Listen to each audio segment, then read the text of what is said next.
Hey guys, it's Mia. Welcome to today's episode of Brand Disruptors. Today I'm going to be talking about why I named my program, my podcast, all of those things Brand Disruptors, and also talk to you about the disruptive mindset. So excited to jump in today, so make sure that you have your seatbelts buckled because this is going to be a bumpy ride. Okay, so the first thing I want to say to you guys is that I have found my disruptive soulmate, so to speak. I found this book called The Disruptive Mindset by Charlene Lee. And actually, it inspired me to come on and kind of talk about the book, but also talk about the reasons why I decided to be disruptive, but also the reasons why disruption is necessary for change or for the creation of something new, right? So I have some notes here and I want to make sure that I cover all my points. So if I'm looking down, that's the reason why. So today, like disruption, you would think that that's a negative, that has a negative connotation. So I remember when I was working with my coach, we were doing this, it was in a group setting, and they kind of gave me a little pushback. She and the other person that was in the group, she kind of gave me a little pushback about the title. And she was like, I don't know if you want to go with disruption because it has this negative connotation and people find it to be off-putting. It could be a little offensive. And I was like, okay. So I started thinking about it and I really thought about what it meant to be disruptive for me. And I'm totally disruptive, right? I'm being disruptive right now by saying I'm okay with that word and I'm okay with the way that what it means for me. And what it really means is that, in the transformational sense, it means that you're at cause. So if you believe that if you come from a place of total agency over your life, then you want to be disruptive.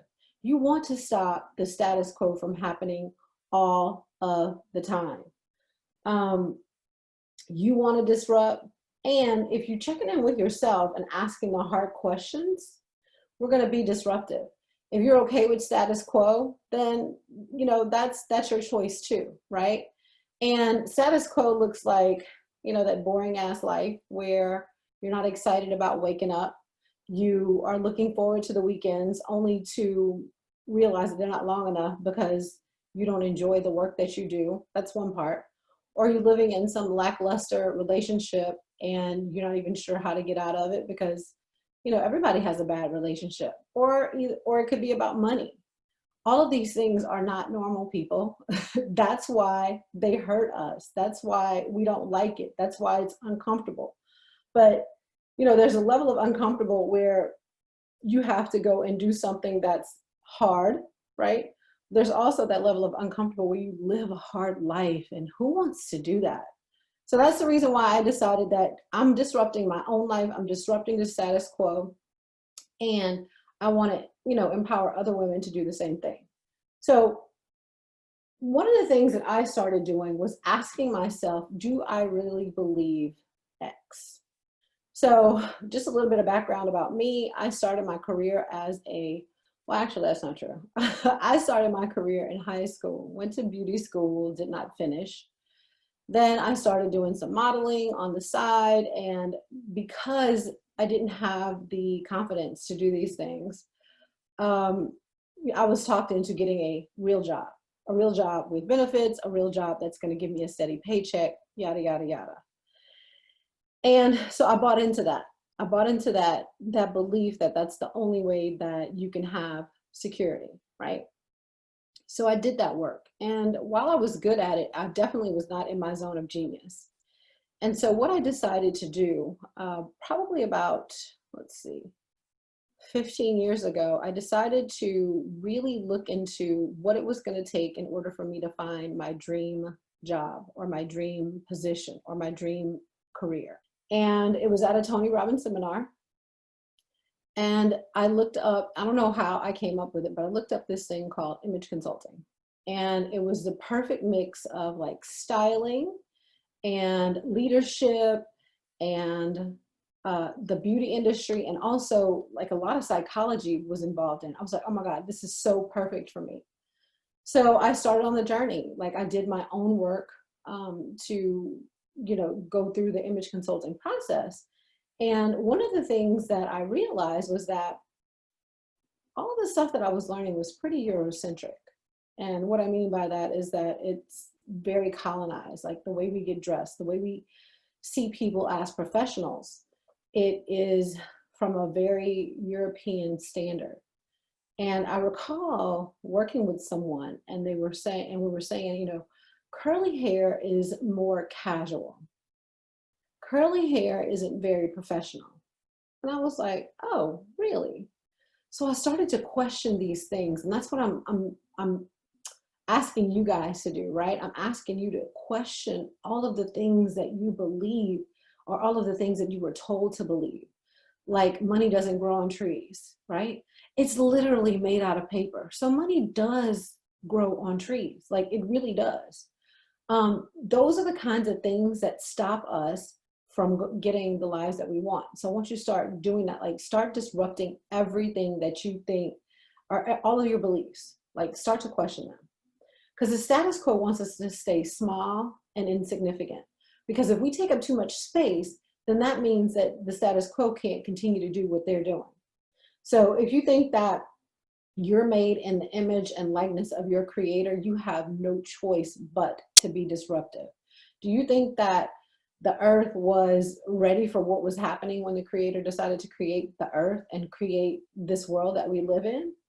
It was disruptive. It was disruptive for all of the animals. It was disruptive for the trees. Like this was all new. So if you believe that, then you have to believe that when you are disruptive, that you're actually getting to the place that you're supposed to, that you should be, that you're supposed to be at. And I don't like to do shoulds and supposed tos, but you're not living at your highest levels. So let's just say that, right?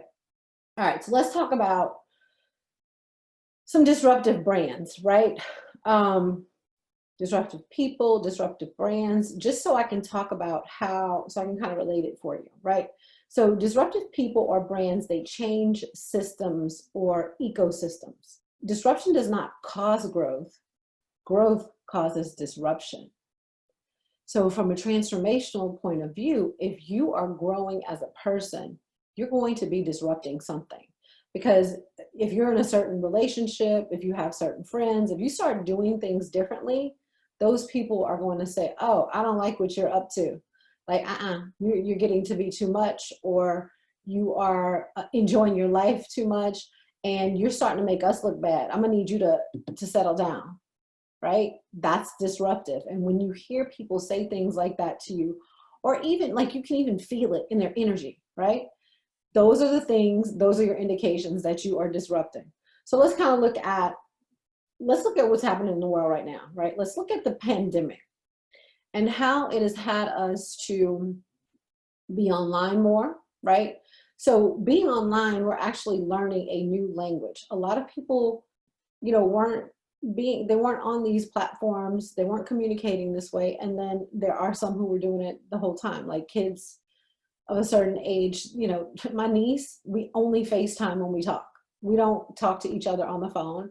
Like we have to FaceTime, we have to see each other. And that was her request. So they're kind of used to the language, but you know, people in the age range of, you know, 35 to 50, 35 and beyond, like this is a new language for us, and we're learning how to connect with people this way. So you want to make sure that you're giving yourself some grace around that. But also this pandemic has been so disruptive that people are upset about being told what to do in order to stay safe, right? And we're seeing a lot of disruption, but not for the good of humankind. And what I want to presence for you today is that when we're talking about the pandemic and we're talking about the disruption that it's had on everybody's life, like everybody has been disrupted by the pandemic, but there's also been a whole lot of families either getting together and becoming a stronger unit, or some people are deciding, you know what, this relationship isn't for me anymore. And because, you know, I'm having to look at my mortality in this pandemic, I am prepared to leave this relationship and do something different, or be with myself, or to look for something that fulfills me, right? So that's one of the things I want you to look at. Disruption creates, we're going to have the growth, right? The growth that we're experiencing, the growth that we are engaging in, if we're engaging in that, because I know a lot of people have checked out. But if you're engaging in growth right now, this disruption will cause disruption for you, but it's also going to get you to the place that you desire to be at in your life. So make sure that you guys are being active, but also being conscious to the disruption and what you want to create for yourselves. So let's look at this from a business standpoint. And the first example I'm going to talk about is perfect because that's why he's a $200 billion man now, right? I'm talking about Jeff Bezos. If Jeff did not say to himself, you know what? I want to create this online platform where people can buy whatever they want to buy in an instant and have it delivered to them the next day or the same day. It was groundbreaking. It was disruptive. And while it took him a minute to get things off the ground, he's the richest man, single person, individual in the world. There's no accident, people. It's no accident about people who have a lot of money and the disruption factor, right? So he's the first person that I can think about. Apple disrupted the telephone and computer industry. Facebook. Even if you're not on Facebook or you don't like Facebook, it was revolutionary. It was revolutionary in the way that we were connecting with people. I know there were some other platforms that people were using before, but Facebook was revolutionary, and it still is today. Even though there was some, interference with our election here in the US, people still are on Facebook and people still use it to do business. And think about Google, right? We had all of these other search engines. Like, I remember when, what was it called then? MSN. Was it MSN or Hotmail? Whatever was the first online engine, right? When we got the internet, it was AOL. So when AOL first came around, like AOL was the industry standard. AOL was what everybody did. Everybody had an AOL account. And that was what we used for our search engine, right? That's how we were connected to the internet. And when you think about Google today, like, people literally say Google when they mean I'm going to input something into a search engine and look it up, right? Google is synonymous with search engine. How brilliant are they, right? So that's what I'm talking about, that kind of disruption. And if we're thinking about personal brands, like, who in the world does not know who Oprah Winfrey is? Some little Black woman from Tennessee, this little Black girl from Tennessee who decided that she wanted to become a news anchor. So she moved herself to Chicago and struggled, right? But she was like, you know what? I want to do something else. I want to disrupt the status quo. I want to have my own talk show. I want to be the first Black woman to have my own talk show.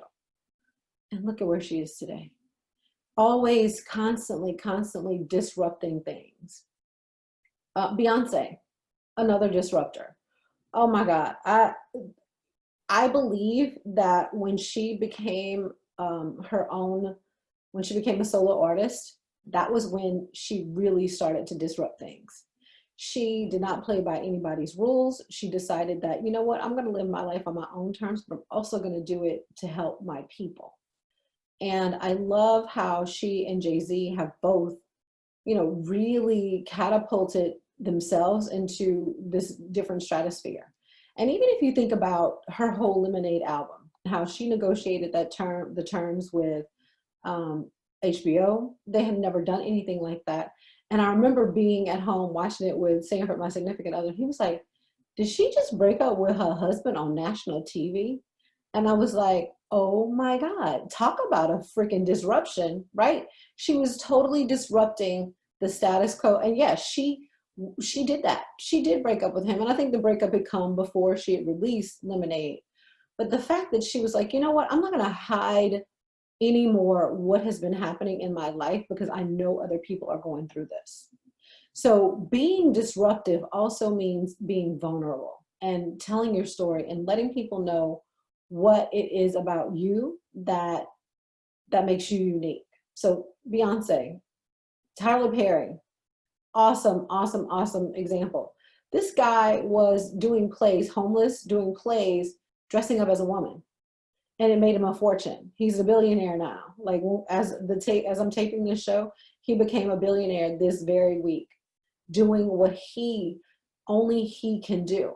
As a child, he said his mom said that he was funny and that he loved to joke around and entertain people. And that's what he's doing for a living. He's in his zone of genius. And now he created his own wealth by creating his own studio that he uses for his movies and all of the things that he produces. And then he can also, rent it out and have other people pay for it. So in order to be somebody who disrupts, you have to be the kind of person that thrives in disruption. Those people thrived in disruption. So that's why they were able to be successful. That's why they are able to make the shifts and have the transformation. So you got to change your status quo thinking. You cannot be the kind of person who is okay with status quo, who's okay with the racist patriarchy that we deal with mostly in the whole world. Even some people that you see online, in the online space, they don't want to see anything innovative. They're like, oh, I'm going to go and copy this person. I'm going to go and do it this way. I'm going to hold a challenge. I'm going to send out some emails, like whatever it is that everybody else is doing, that's what this person's doing. So you want to make sure, like, it's time for us to stop, pause, and go within, right? I think there's a level of education that we get to have, right? We get to educate ourselves about the tools, about the things, and then go within to decide what's right for us. I remember when I was in a coaching program, well, in a different coaching program, because I'm always in a coaching program. That's another thing. Like, I'm always getting coached. And in order to be a disruptor, you should be doing the same thing. But I was in this coaching program, and everybody would do what the coach did without even thinking about it. Like, without even thinking about if it's right for them, if it's not right for them. And it occurred to me in the last couple months of this coaching program I'm talking about, everybody was doing challenges. And for some reason, the challenge didn't sit well with me. And I love to challenge people. Like, I give my clients challenges all the time, but not in this structured kind of, come to my website or come to my Facebook group, 5 days in a row, I'm going to teach you something new kind of thing. I like to, in the moment, when I can feel their hearts and feel what it is that they're struggling with, I like to challenge them on those things. So sometimes you can't do that in those pre-planned settings. So I opted not to do a challenge, and I still haven't done one. And I'm not saying that I would never do a challenge, but I feel like we cannot continue to copy other people online or do the things that other people are doing. We have to make things our own, and we have to start forecasting. Like, that's what it means to be a disruptor. You have to forecast and think about what it is that you desire. What do you desire to have? And go out and create that. I mean, it's exactly what Sarah Blakely did with Spanx, right? They didn't have it on the market. She decided to make it herself. So if you know that you need to begin to market yourself online, or you need to refresh your brand, I have something for you. September 12th, I have created an online virtual experience. It's called Disrupt the Virtual World. And we're going to be talking about how to do just that, right? It is one of those things where you say, oh, you're telling us not to be online so much, but you're going to do this online event. Yes. And it's going to be an event like you've never been to before, right? It's going to be the kind of event that you'll be like, oh, I wish they were all like this, because it's going to be interactive. It's going to be fun. And you're going to learn how you want to show up online, not how Mia tells you to show up online, right? I'm going to give you the information, and then you get to decide what it is that you want to do with it. So go to mialamottprograms.com /disrupt-workshop to join us. Like, you can sign up there. The tickets are $99. And if you want to be a VIP and get the behind the scenes look, and also get a 90-minute session with me, those are $249. It's really a no-brainer, guys, because I mean, a 90-minute session with me is typically $1,500. So you definitely want to jump in on that. And I want to leave you with this. I want to leave you with 3 tips on how to become disruptive, but I want to know how you're going to do it. So please leave me some comments on social media, download this, like it, review it, give me all the stars. Go out and get the Disruption Mindset by Charlene Lee. I'm going to go ahead and declare that she's going to accept my offer to be interviewed on the podcast. So I can't wait to have her. And here are my 3 tips from today's episode. Number 1, get to know yourself really, really well, right? Get to know yourself really, really well. Number 2, question everything that is taught to you. And not from a bratty kind of standpoint, but from a, do I really believe this standpoint? And really be honest with yourself. And then finally, become a forecaster. Think about the things that you want for your life. Think about the things that you love in your life. And if it's not to your standard, or if it doesn't even exist, go out and create it. Go out and create those things for yourself. So make sure that you like, follow, download the episodes, but also sign up for some of my freebies. They're packed full of information. They're going to give you some of the tools that you might need in order to start thinking about your brand, and also how to be disruptive, right? This is who I am. And now that I'm stepping into this more and more every day, life has become so much easier. People are drawn to me. People will be drawn to you when you start to step into your greatness. So join us at the workshop. The information is going to be in the show notes, but again, mialamottprograms.com/disrupt-workshop. Join us on Saturday, September 12th, I said? Yeah, Saturday, September 12th, 10 a.m. Eastern Standard Time. We're going to be online for about 4 hours, so we'll have a nice little lunch break in between. But make sure that you join us. We're going to have some fun. My coaching clients are going to be there, and some new people too. So I hope that you're one of them. And I look forward to meeting you then. And let me know how much you enjoyed this episode and what you're going to disrupt today, y'all. All right. Have a good one.